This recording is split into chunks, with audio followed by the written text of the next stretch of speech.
আমি প্রধানমন্ত্রিত্ব চাই না, আমরা দেশের মানুষের অধিকার চাই। আর যদি একটা গুলি চলে, আর যদি আমার লোকের উপর হত্যা করা হয়, তোমাদের বর কাছে আমার অনুরোধ রইল, প্রত্যেক ঘরে ঘরে দুর্গ করে তোলো। তোমাদের যা কিছু আছে তাই নিয়ে শত্রুর মোকাবেলা করতে হবে,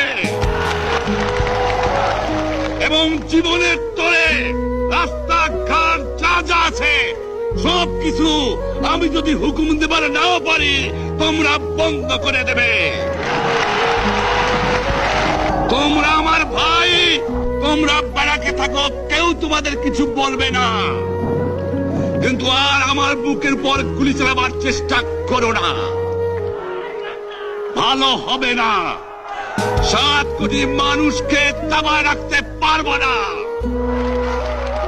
আমরা যখন মরতে শিখেছি তখন কেউ আমাদের দবাতে পারবে না। যে পর্যন্ত আমার এই দেশের মুক্তি না হবে, খাজনা ট্যাক্স বন্ধ করে দেওয়া হলো, কেউ দেবে না। তবে আমি অনুরোধ করছি, আপনারা আমাদের ভাই, আপনারা দেশকে একেবারে জাহান্নামে ধ্বংস করে দিয়েন না। জীবনে আর কোনদিন আপনাদের মুখ দেখা দেখি হবে না। যদিও আমরা শান্তিপূর্ণভাবে আমাদের ফয়সলা করতে পারি, তাহলে অন্তপক্ষে ভাই ভাই হিসেবে বাস করার সম্ভাবনা আছে। সেই জন্য আপনাদের অনুরোধ করছি, আমার এই দেশে আপনারা মিলিটারি শাসন চালাবার চেষ্টা আর করবেন না।